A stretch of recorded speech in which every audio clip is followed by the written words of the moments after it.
Everybody, welcome to another lab, Paarl Business Lab, for those of you that are here for the first time. This is just a platform for entrepreneurs and business owners. It's just for people to network, to share ideas. I think there is a vast amount of knowledge in the Paarl or Drakenstein area, and there's just a lot of people that could assist. I think over lockdown, there were a lot of people that had the opportunity to start their own business or were forced to start their own business because of COVID-19. And I just realized that there wasn't a platform for people to network. So this is our seventh episode. So how we do it is we have a guest here to tell us a bit about their journey. And then we have some questions afterwards. Those of you that need to know, it is recorded. So what happens is because of COVID, a lot of people can't make it. So we put it on video, we put it on YouTube. So if you don't want your face shown, just put up your hand or hide away. So over the past seven episodes, we had some really decent conversations. I've met with most of these guys and women, and I think when I leave from a conversation with them, I learn so much, and I don't want to be selfish, so I thought if I get to chat to them as well with other people also learning from it, I think it's adding a bit of value to people following the same journey. So my guest tonight is, of course, Riël Malan, for those of you that don't know. I met Riël a few years ago. We just had a casual conversation through the Village guy, the platform I do. But also we just on the decision of stepping out of the corporate world. I think he was the first person I chatted to just to get some guidance and tell me I'm not that mad to step out of that world. So Riël is, of course, an entrepreneur. Normally I could give a nice introduction, but I thought when I looked up Riël, there was some really, let's call it value bombs about Riël. So, Riël grew up in Paarl on a farm. He had some vision of becoming an entrepreneur. He is the founder or the co-founder of Unlimited Group. He started it in 2006. And I'm reading it verbatim as it is. I didn't change any wording here. So the business grew from a small startup in the year 2000 and to a turnover of over 1 billion rand and employing over 1,000 people. It is now a group of 7 operating businesses in various sectors. But what's very interesting about this intro about Riël, sorry Riël, I know I'm keeping you up, but you probably hear it often. So this is a part that I really want to read because it's really interesting. We did not acquire any businesses. We started all of them, and we started and failed at far more than the 7 successful businesses we have by now. By my last count, more than 30. So roughly a 20% success rate, which I'm told is not that bad. I've experienced an agony and ecstasy of starting and closing businesses, and there is nothing like the feeling you have when you are starting one, creating something from nothing, being excited about the potential, dreaming about the impact it will have, employing people who need jobs, and building a team. These are the reasons that have always driven me to be an entrepreneur, not money. So, that's really apt about Riël, and I think that's exactly why he's here tonight, his entrepreneurial journey, from starting something from very, very young age. But of course, we want to find out where he is in the world today. Riël, thanks so much. Thanks, Miles. I know people, business owners and entrepreneurs are very busy, so the hour you're here, it's really valuable. So, thank you. Thanks for having me. I think off the bat, explain in your mind what is this entrepreneur profile in your head? What is an entrepreneur? Why do people do what they do for entrepreneurship? I think some entrepreneurs are born, but I think most entrepreneurs are probably forced by circumstances, like you've mentioned, forced to jump out and start something,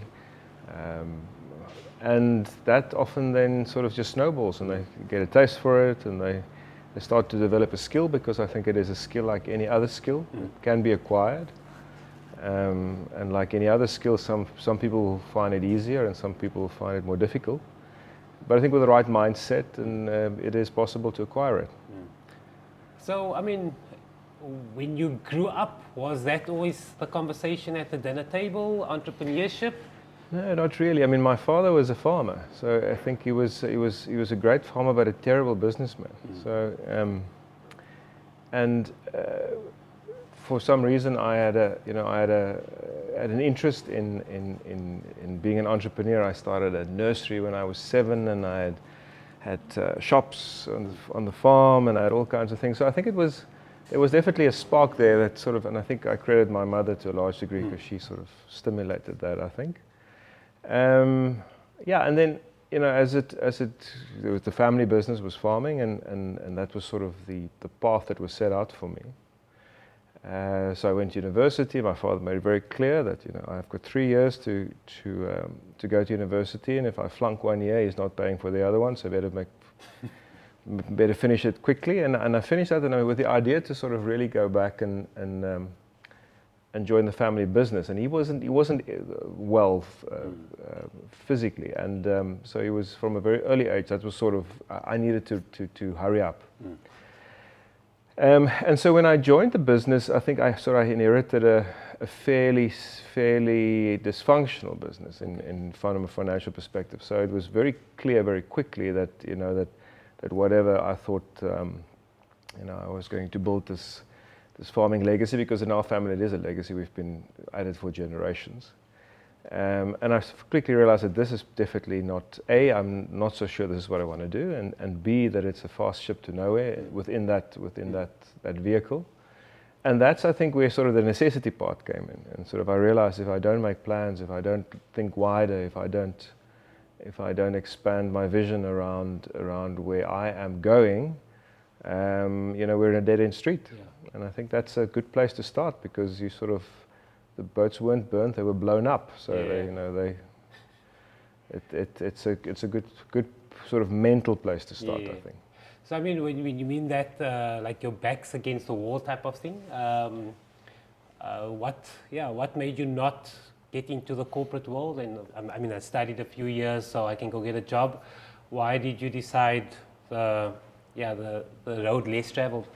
Well, I think that was probably one of the benefits. I think I still had a lot of things going for me in the fact that my father did work for himself. I mean, as a farmer, you were to a large degree captain of your own destiny. I did have a business background from study. And for some reason, it's never really come up in my mind to work in a corporate.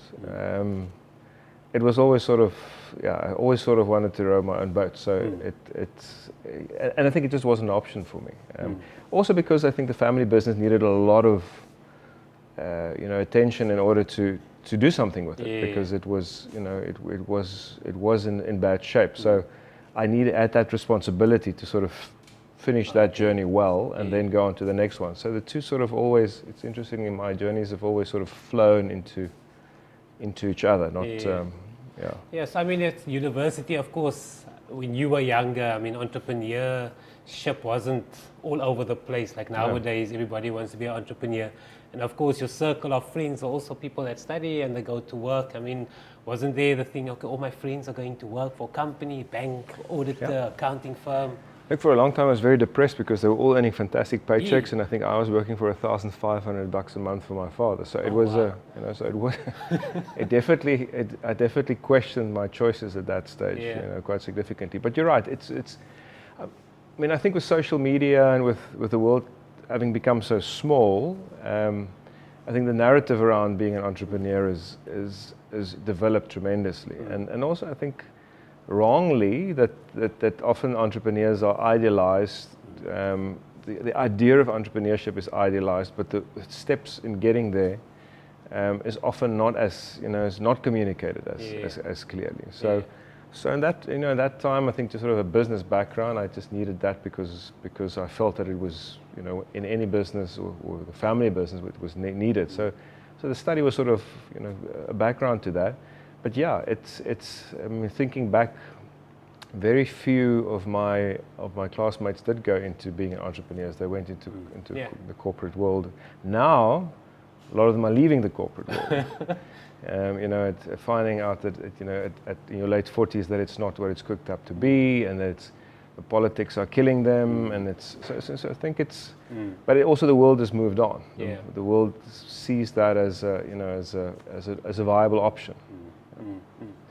Okay, so you of course started businesses. I'm intrigued in your 20% success rate. I mean, like the businesses that you started, and of course you say some of them is sad to close them. I mean, give me a few examples of those businesses that you put blood, sweat, and tears in, and you have to close them. Yeah, look, I think I actually had a chat earlier this week to somebody who's in the audience about the importance of finding, sort of when you're starting out, finding something that works, you know, and it is to a large degree trial and error. And I think the first step for me was sort of at that stage, you know, what did I have to my, you know, to my disposal? Is that great Arthur Ashe quote that said, "Start where you are, use what you can." Start where you are, use what you have, and do what you can.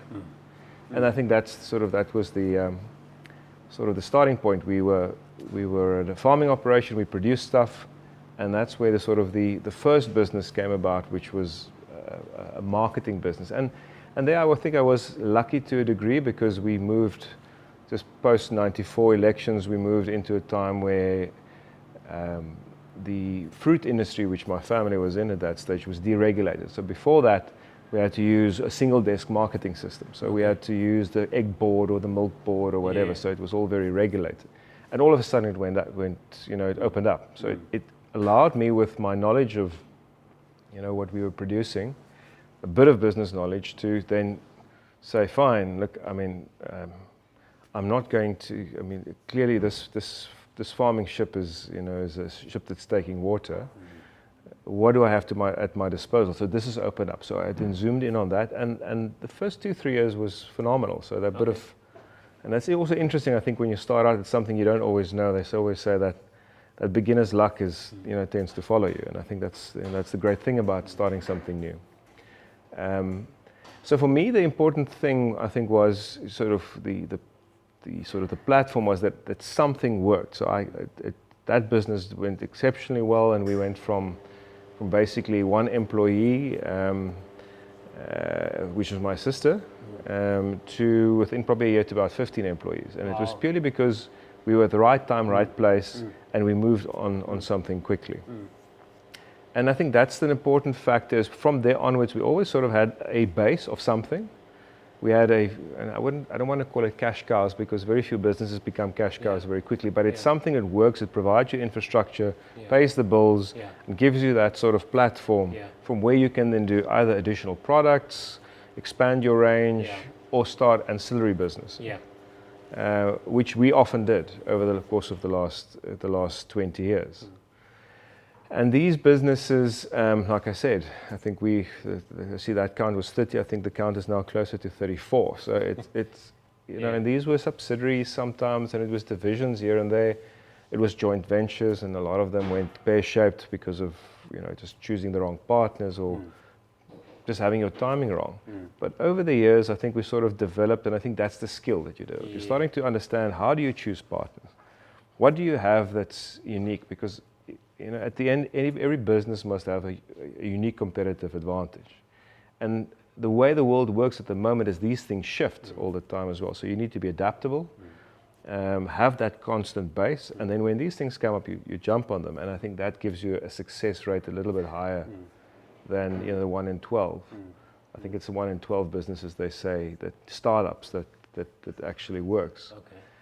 But I think you'll find that as entrepreneurs get older, I think their success rate tends to, you know, if they keep at it. I think a big factor is that, you know, I feel that you've got two types of people at the end of the day. You've got the rubber balls, and the harder you bounce them on the ground, the higher they bounce back. And then you get the jello, which just splatters in 20 directions and never can sort of really recover from that. So I think mentally, if you go down this route as an entrepreneur, you need to realize that there will be setbacks, and that you will, will often have streaks where a year or two or three or four, often where nothing works. And if your mental model, I think that you have, is not one of, is this a learning curve? Yeah. I learned my lessons, I'm not going to make the same mistake again. And you take it personally, it can be very hard, to be an entrepreneur. And I think often people that start out the first time or second time and they fail, take it very personally and they don't start again. And I think that's probably the non-glamorous part of being an entrepreneur that is not highlighted enough.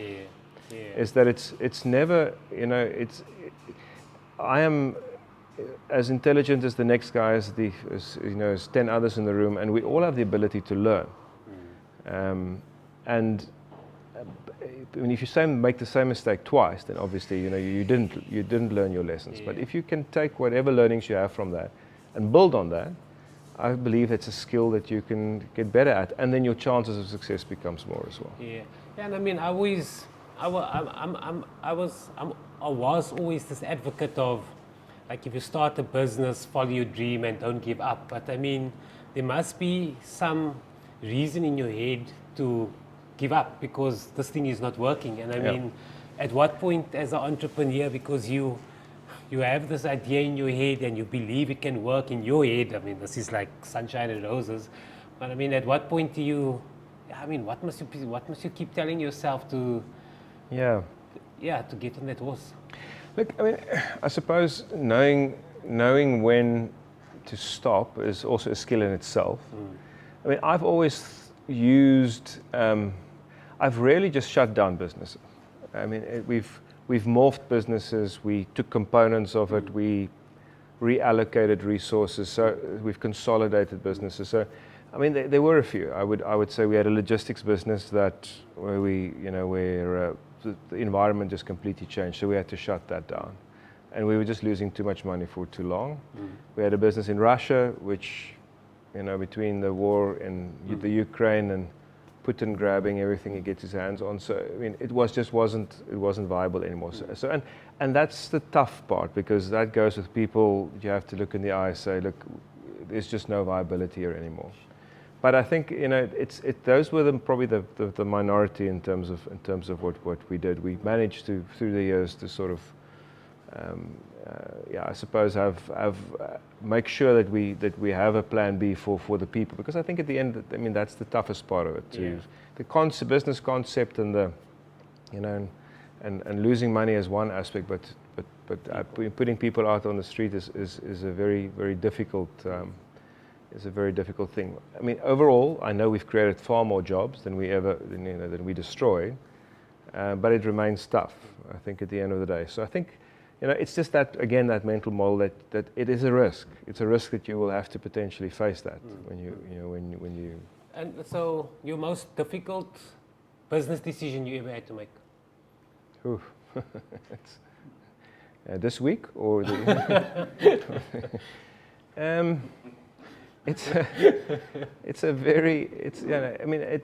I think as you get older, you sort of start to compartmentalize things. The most difficult business decision I had to make was to shut down the family business. So we got to a point where we just sort of to go back to the story. So I took over my father when I was about 21, 22. But you don't have brothers, it's just you and your sister? Much younger brother, okay. So he was still studying. So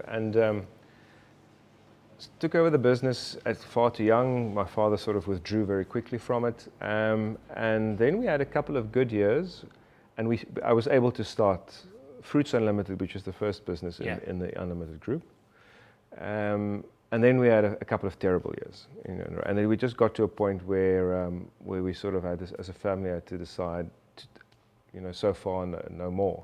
We can't. We were eating into my parents' retirement savings, and so we had to make that decision. So I had that sort of a wobbly 2-3 year. We haven't gotten. I've told you 1,000 days. I haven't gotten to 1,000 days yet, and I then had to shut down the family business. And I was 26, 27, and it was a very, very traumatic time. My father said we shouldn't, so he was very angry at me. My brother and I sort of made that decision. He was still studying at that stage. So I think it was, it was just a very, it was that was because I was so young, and that, I think the lesson from that, sort of having recovered from that, I didn't take it personally because I didn't have the luxury of taking it personally. I had, I had a family and a larger family to look after. Yeah. But I think what I realized there, looking back, is it was a tremendous amount of stress at a very young age. And again, there's another saying that says, a mind once stretched will never return to its original dimensions. So that stretching was vital. And after that, I realized that you can really get through anything. And that you shouldn't, your business is not you. Yeah. Now, if you often hear people committing suicide because their business failed, or and that's and that in my mind is one of the saddest things, because there's the business, there's the environment, you do your best, but it's not, if it fails, it's not you. And I think that was a valuable lesson that I learned there, and that was probably my most difficult decision. And I mean, relationship after that with parents. I mean, they no, understand. I mean, my father, and I mean, 5-6 years down the track when he was starting to do well, and sort of. And he was settled. I mean, he realized that the world started changing very, very quickly at that time, around 2000 and between 98 and 2005. Okay. So I think he sort of, I think later he obviously forgot about how angry he was, but I mean, that was. Riël, so tell me also, doing business today and doing business when you were in your 30s. Yeah. What's the most significant difference? Okay, except now for social media, internet, and globalization. I mean, what's the? Look, I think things are just moving much faster. Okay. I think that's the people are obviously got far better access to information. I mean, in the past, if you had access to a bit of proprietary information, you could ride quite if you had a market somewhere or a niche market, it was easy. So I think in that respect, it's become much more difficult, because you need to be ahead of the curve all the time. But on the other hand, it's also opened up, I think, far more avenues. The world has become very small. You can sit here in Paarl and be selling collectibles into the USA, and I know there's one business here that sort of does that. So I think all of a sudden the world is also, I mean, you have the ability to scale a business much wider. You have access to much more information. So I think that's a significant change that you had. And on the other hand, I think we are in a time, I think, in South Africa where you sort of need the jobs, you need the entrepreneurs to do well, and we don't necessarily have the backup. I think when I sort of started out, we still had banks that had would go a fairly long way on a handshake, and sort of, and all of that's changed to a large degree. So I think it is you need to be far more creative around starting businesses with very little capital, putting in your sweat equity, but it's possible. I think that is also something that we always needed capital for infrastructure and whatever else 20 or 30 years ago. It's much more knowledge based now. So I think those are, there's positives and negatives to it, depends on it. And why I think it's so important that the new generation coming in, needs those tech skills. And we have a major issue in South Africa, is that a very large part of our population just doesn't have access to them. But so there's pluses and minuses to it, and I wouldn't say one is better than the other, but it is definitely fast moving at the moment. Would you prefer still doing business the old school way, or would you like it today? No, I love the new way of doing business. Okay. I think it's stimulating. I mean, I think there's phenomenal talent coming out of ideas coming out of young people at the moment. Okay. I mean, I see the amount of startups that's doing well tech-wise. I think kids tend to latch onto tech too much. And there's huge numbers of businesses that can still be formed around the old economy, around proper services. I mean, we don't know what service is in South Africa. I mean, you go to the US, you realize what service is. You whether you're an electrician or a plumber or whatever, I think in old nuts and bolts service businesses, there's lots of opportunity, and I think service levels is probably the first opportunity that you have as a, in a smaller business that you start out with. So, well. You mentioned the word sweat equity. So, as entrepreneurs, when you watch these videos of others, they always just talk about it. Just give me your, what is this? What is the sweat equity? I don't know if it's a new phrase, but what is this? Well, I think, as an entrepreneur, without capital, you've got one thing, you've got time. So I think that at the end of the day is an asset. I still put in sweat equity in businesses. Where I get involved with businesses where I'm not compensated for my time in pro rata. So I think that is. So as an entrepreneur, that is the one thing that you have to disposal. How you use that is obviously an important factor. So if you can use your time to catalyze and invest in your future, or you can use your time, squander it. Which unfortunately, I also think with all these social media, and a lot of the kids do squander it as well. So if I look back at when I started out, I was farming from 4 o'clock in the morning until 8 o'clock in the morning. Then I would do marketing from 8 o'clock until 4, and then I would farm again from 4 to 8 at night. So in 14, you hear these things, 14-hour, 16-hour days. But that is a reality of it. Is that if you're not going to move the needle working 6 and 7 hours a day. Especially when you're young, when you don't have a lot of responsibility. I think it's possible to do that, and you need to do it. It's the only way you're going to sort of get to the 10,000. This is this new rule as well. There's a 10,000-hour rule, which is roughly 10 hours, 10 years of working 10 to 12 hours a day. So then you'll get to that 10,000 hours, and you start becoming a master at what you're doing, or whatever field you've chosen. But that is you won't get there in 10 years if you work 6-7 hours a day. It's just true. So what are you busy with now? Are you still with the Unlimited Group? Did you?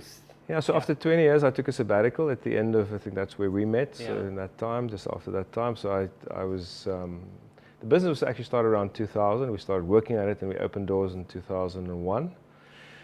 And then at the end of 2018, I was tired, and I was probably a little bit burned out, and I decided spoke to my partners at the Unlimited Group, and I decided to take a mini sabbatical. So sabbatical is usually a year, but I said, I can't afford a year to take a year off. I'll take 9 months. And in that time, I sort of made the decision that I don't want to go back doing what I did for 20 years. You Unlimited Group, you from the beginning to the end, no broken service? No, so it was Fruits Unlimited, it was the first, and then we sort of, over the years, bolted on, and we did 1 or 2 amalgamations with another group, and we formed, the Unlimited Group was formed in 2006, but Fruits Unlimited was formed in 2000. So that was the sort of the precursor to that. And then my partner, Unlimited Group, started a private equity firm, which is an investment firm, Exeo Capital. And they then formed a new permanent capital vehicle investment company, which will be investing in food, and they asked me to head that up. So then I started my exit from the Unlimited Group at that stage, and as I'm sitting here, I am sort of in the final phase of exiting that after exactly 20 years. So it's been a 20-year journey. For 20 years? Yeah, so we had a CEO for the first 6 months, which then left, and I replaced him as the temporary CEO, and I was temporary for 20 years, and then I got to the like a parastatal. Nothing is as bad as a parastatal, but Okay, so now you're on your way out. Yeah, so I've joined Exeo Capital, which now is a private equity firm, and we investing in businesses like the Unlimited Group. So what I did for 20 years in building these businesses, now I'm working with a team of investors that invest in businesses like this, so in the food and agri space, and we're a sub-Saharan African fund, or a fund manager, and we look at investing in food and related agri businesses. Okay. So how do you remain at the helm of a business for 20 years being an entrepreneur? Isn't there a time where you think like 5 years is long enough, 10 years? Things must be happening to keep you there. Yeah, look, I mean, and I think, and coming back to why you're an entrepreneur, I mean, I enjoy building businesses. Okay. I mean, like I said, there's nothing like, I think when you have a meeting of minds between two people, that's for me, I had to sort of go figure out what I enjoy about that. And there's nothing like sort of seeing 2 or 3 different dots out there and connecting those 2 or 3 dots in a new opportunity and then having somebody buy into it. So that was sort of, it's an adrenaline rush. And then to see it all come to fruition. And if I have to be honest, I'm not great at sort of the second part of it. The first 3 to 5 years, I love that, I establish it, but then, then you need other skills to do that. You need the tweaking of the business and the systems and all that. So that wasn't my forte. But it kept me. I mean, that spark and the 32 odd businesses we started was, I mean, a phenomenal experience. We did international business. We did local or national business. We sourced nationally. So it was you building a team. Yeah. I mean, those are the things that's rewarding. And obviously you go through your cycles. You have your ups and your downs. You have a great year, and then you have a terrible year, and you have a setback, and you think, what the hell? And then, but you circle back. And I think that is probably that longevity, or let's say the staying power, is something that you have to develop, because especially when you're leading a business, I mean, it's difficult enough to lead yourself, to get up in the morning sometimes, but it's sort of, if you are sort of the person giving the energy, then you have to find a way to re-energize yourself, otherwise your team is not going to be energized. So, and you find ways around that. You need to pace yourself. I mean, you push yourself often to burnout and do too much, and then you have to sort of listen to your body, keep fit. I mean, I am now 20 kilos lighter than I was at 30. I'm 48 now. I was at 38. I weighed 114 kilos. What? Because I didn't exercise. I worked too much. I wasn't balanced. So again, this is not this is a marathon. It's not a dash. So if if I was carried on the path that I was there, I wouldn't have been sitting here. So you have to keep on balancing it. It's a pendulum. It's sort of, you have balance for a second, and then it swings out to the other side, and you have to just pull it down back again. So what are we doing in our downtime now? I mean, of course, you got more free time now because or is that true? For some reason, it just doesn't. It's not materializing like that. Yeah, so I mean, so I started a project in my sabbatical to do these leadership podcasts, which I think that's where we met, and sort of for a year I didn't do it, and I started that again. Why podcasting? Well, at that stage when I sort of went into my sabbatical, we just I was at a dinner, and there was a specific businessman who had a very bad interview earlier that week, and somebody said, geez, business is doing a lot of good, but nobody's telling the stories, not the good stories. It's always the bad stories that sort of come out, and the corruption, all the all the negativity already started coming out. Somebody said, we should be telling these stories, and one guy said, but we can't tell it. Journalists don't. I mean, you can't tell it to journalists because they twist it. And then one guy said, well, Riël, you are going on a sabbatical, so why don't you do it? It sort of stuck with me, and then I committed to doing 20. So some of them were referred to me. I knew a lot of high impact leaders and entrepreneurs, and I just basically started recording those conversations, and we put it out there, and it was received very well. I ended up doing 25 of them. Okay, cool. But I think creating the sort of the narrative, or sort of the record of the good things that are out there is and the leader, someone like Tema Baloy, who comes from Annieville, a dusty little street in Limpopo, and how he went through his struggles, and how he didn't get into university the first time. He didn't have money, worked his way through, got a job, and started studying through UNISA. Then pitched the idea for Discovery Insure 7 times to the board of Discovery, rejected 7 times, and the 8th time they okayed it, and he was the founder of Discovery Insure. Wow. So those kinds of stories, we need to tell them, because the kids in Annieville or any other dusty town in South Africa, or Africa for that matter, can see it's possible. And I think that was the reason why So that takes quite a bit of my time, and then my kids take up a lot of my time these days, and I thought they will start to let me go, but the older they get, the more time they do take. So, yeah. We're talking about the podcast. I had a question now on the podcast. Just give us your, because you speak to these high impact people, the top 3 lessons from these high impact individuals. I mean, you chatted to 25, there must be like the cream on the top. Yeah, I mean, each one of them are interestingly in their own right. I think perseverance is the one thing that comes to mind, whether it's Tabs Dube, who lost his leg when he was 19 and got addicted to drugs and then worked himself out of that, or whether it's Temba Baloy, or whether it's Kelly Chibale, who who's got his PhD in organic chemistry after he's studied at a paraffin lamp in Zambia. I mean, so that's the one thing, perseverance. And the fact always that all of them say they were all about to give up, and just thereafter they got their break. So I think that was the first one. Secondly, I think just a positive mindset. I mean, these people they embrace adversity in the pursuit of what they're doing, and they're learning from it, and they're using it as a positive to go, to take them forward. So it's a mindset to a large degree.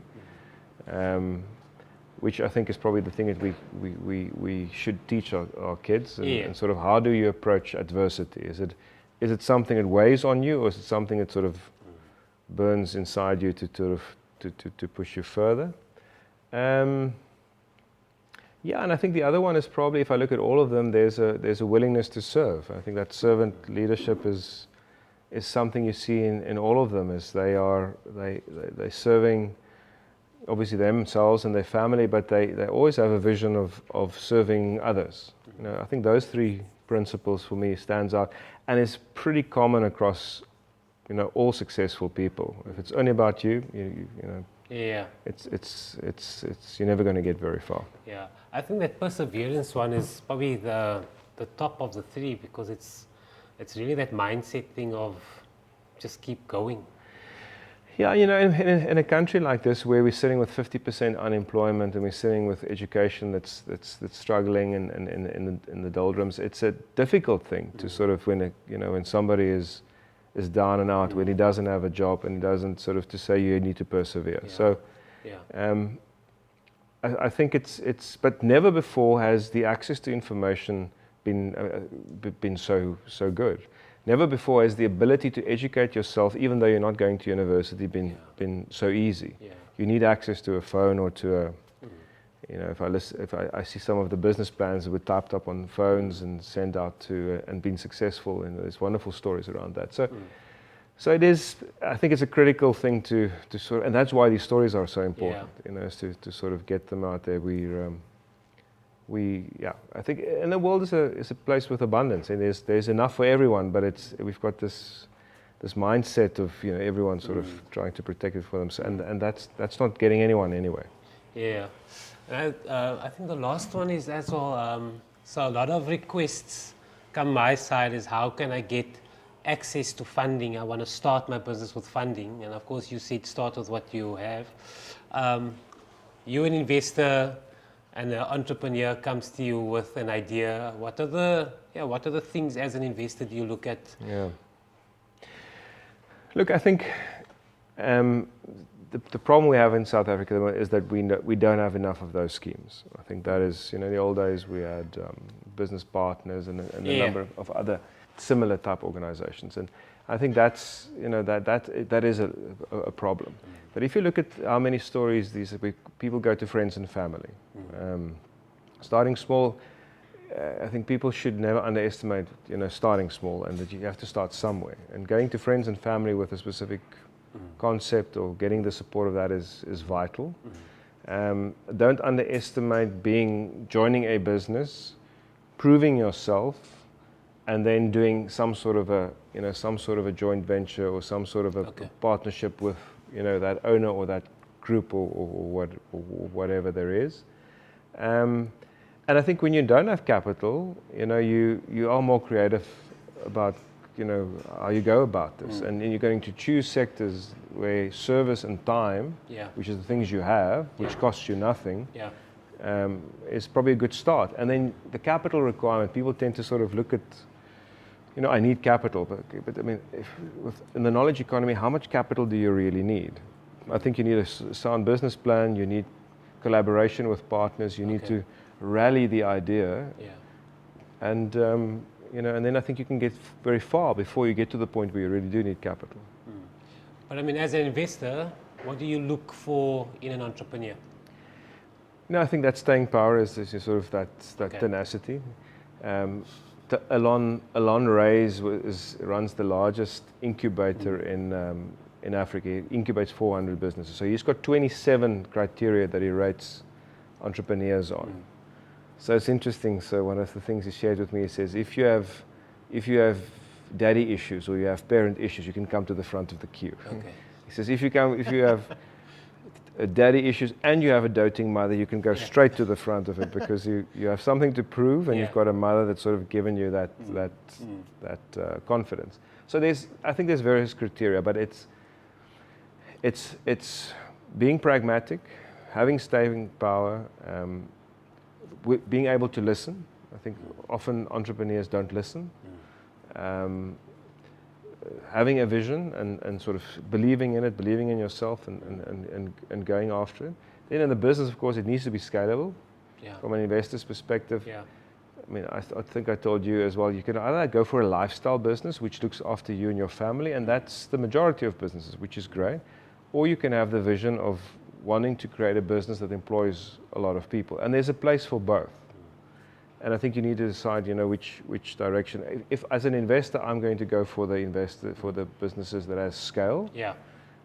If you go for a lifestyle businesses, which I think you can be very successful at and can make a great living at, then probably investors will pull you down because they're going to require stuff from you that you don't necessarily want to do. So I think it's a choice in the first place. Whether I want to be attractive to an investor or do I want to be serving myself and my family. But I think those things I look for, and then of course it needs to be in a growth sector. It needs to be profitable. I think you need to be, I think a lot of entrepreneurs sort of put profit sort of at the end of it. You need to be profitable in the idea in terms of from the beginning. I think it's good to invest and to sort of wait for a while, but then it has to start showing returns. I looked at a business last week where from the first month it hasn't made a loss ever since it was founded. Wow. And it was founded with very little capital. Wow. So I think that's that should be your mindset. So what are growth sectors? I mean, entrepreneurs want to start a business. What are as an investor, what are growth sectors? Look, I mean, it's interesting. I think I shared with you earlier that the world after COVID seems to be moving a lot into sustainability, and I think there's a lot of new sectors that's going to come from that. Whether it's we have this framework ESG, which is environment, social, and governance. And I think that's the field that you are in as well. I think that's going to explode. I think education is a sector that's very interesting. I think we have to rethink education and how we go about it. Are you meaning like the online type of? Whether it's courses online, whether it's tertiary, whether it's, I think that's going to be a major growth sector. So Africa is at 1.2 billion people. We're going to 2 billion people over the next 25 years. So there's, in other words, 850 young people coming into this sector. So education and training is, in my mind, coming back to sectors where you need sort of, you need innovation, but also time and passionate people. I think we're going to go back to a point where passionate teachers of whatever skill are going to be coming in high demand again. I'm already hearing that great math tutors are upping their prices because they're now all of a sudden doing it online. So all of a sudden, I think that's very necessary if we ever want to sort of get our kids into the next sector. So education, I think, is a great one. And then services. If you look at the US economy has moved away from manufacturing to services. And whatever service there is, I mean, this is a service we spoke about now, Yeah. tutoring or Yeah. education. That's maintenance. I mean, have you ever tried to fix anything that breaks? You know, whether it's a DVD player or a Yeah. fridge, you don't get that. So Yeah. anybody can do that at scale. I think there's Okay, great businesses there yeah. to be built. Yeah, and then I think there's obviously the stuff around renewable energy. I think we're going to go to solar and wind, and there's so many jobs around selling those things, installing those things. Look at the big trends. Scan the newspapers and the magazines, and you'll see what the macro trends are. Yeah. Yeah. And follow them. Okay. Okay, but that's the education one is cool. I think that's a. It's a great. I think it's going to be a great sector. It's the Cisco CEO, John Chambers, said the two great equalizers in the world is the internet and education. Yeah. And the two combined, we all of a sudden have the ability to get top-notch education to everyone. Yeah. We must just get the hardware out there and sort of get the platform sorted out. Okay, So I think it's a great sector. Yeah. So what are the big dreams, Riël? What's next? Another 20 years at the investment firm. Yeah, I mean it's an exciting time for Exeo Capital because we are a sub-Saharan African fund. Okay. So What does that mean? I mean, it means we investors, a lot of them being direct foreign investment agencies like Norfund, the World Bank, Okay. the Development Bank. Yeah. So they would All right. they would allocate the capital to Exeo, and we would invest in high impact businesses. So businesses that has the ability to scale. So it needs to be established businesses. Okay. So I'm excited about the impact of that. Yeah.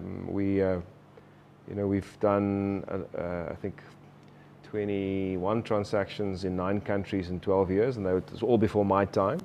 And I'm joining the team now, and we have the ability to impact Africa quite significantly, I think.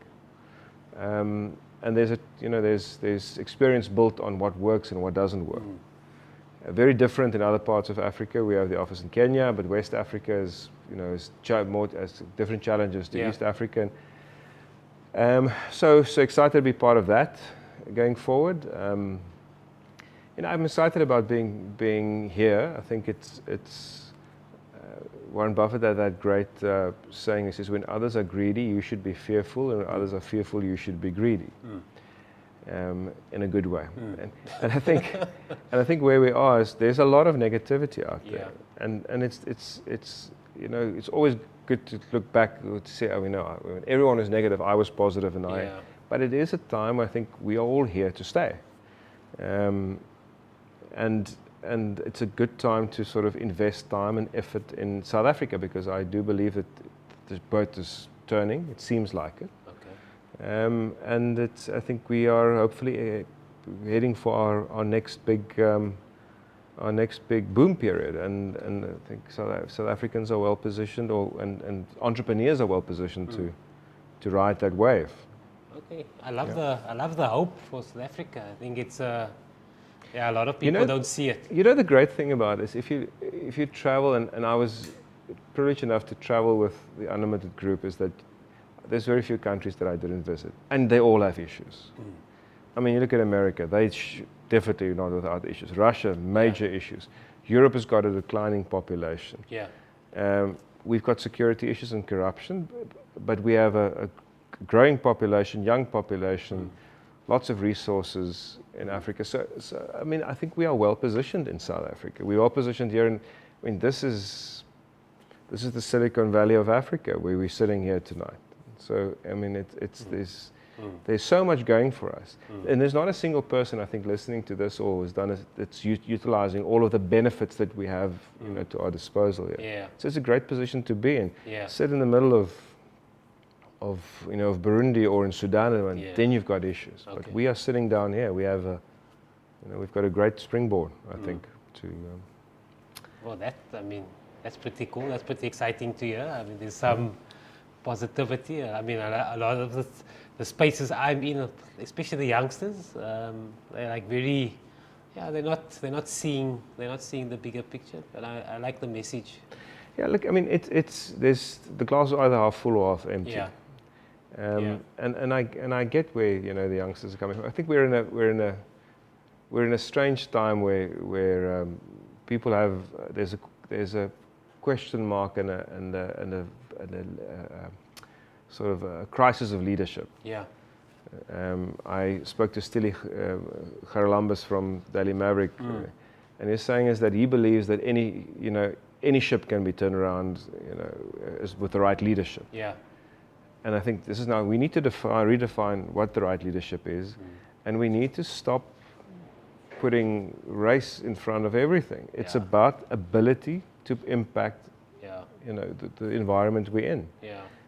Get the best people to do the job, and then the rest of it will take care of itself. Of course, you need to transform and all the rest of it, but we have to sort of put the right people in the right jobs. Otherwise, we're never going to get anywhere. Yeah, yeah. No, and I think if more people could think that way, especially for me, especially the youngsters, there's a considerable positive impact that they'll probably do to society. But currently it's very, I like the message. What I like about the younger generation is that I think they've got it far more figured out than the previous one. So if they far more live and let live, they realize that if they don't do something about, this society, and that's a combination of environment, social and race relations, and just sort of not putting in more than they take out. They're not going to have a planet to in 50 years from now. We're going to be away, and then so I like that aspect to it. That they realize there needs to be change, and that's the start, I would imagine, at the end of the day. And they I have a lot of respect for how they sort of look at it, and that they're far more in tune, I think, in terms of quality of life, and it frustrates my generations to no end that they, but it is a more sustainable way of living, I think. So no, I think I've got a lot of hope for them, but they need to, I think, be the change and stop waiting for other people to. No, but I think also the one thing I pick up also about this generation we're speaking about, there's the fast success route. So the consistency for me is it disappears very quickly. So they're 3 months in, 4 months in, if it doesn't work, I'm done. Yeah. And I think that consistency is. So that's, I think, the narrative around entrepreneurs. So the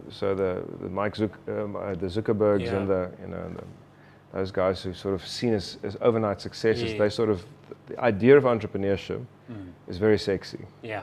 But they don't realize how those guys have put in 18-hour days when they were probably. I mean, I think Bill Gates started coding when he was 10. He slept out at night, did it at night, and so I think that narrative just needs to be. Nothing is going to be achieved by not sticking to it, because you are going to have the ups and downs. You need to learn a craft. You need to learn a trade, and it's not going to happen if you jump around all the time. So I think that message needs to go out very clearly. And just lastly, your 1,000-day rule. I think you must just explain, because every conversation you tell me 1,000 days. So yes. You're now at number 400 and don't count, stop far. I mean, I've through the 32 or 34 whatever businesses we started,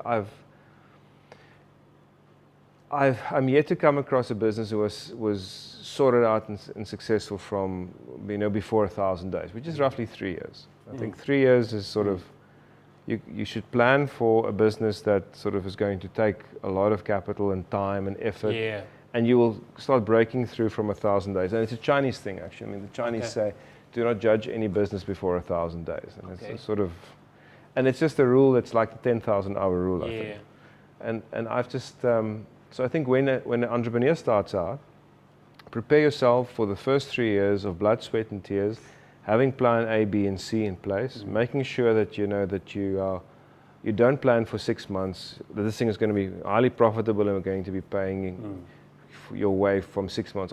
It rarely happens like that. It always takes a bit longer. So 1,000 days is sort of, in my mind, what I always say is that if you start something new, give yourself 1,000 days. That's cool. That's in my experience. It's what's needed.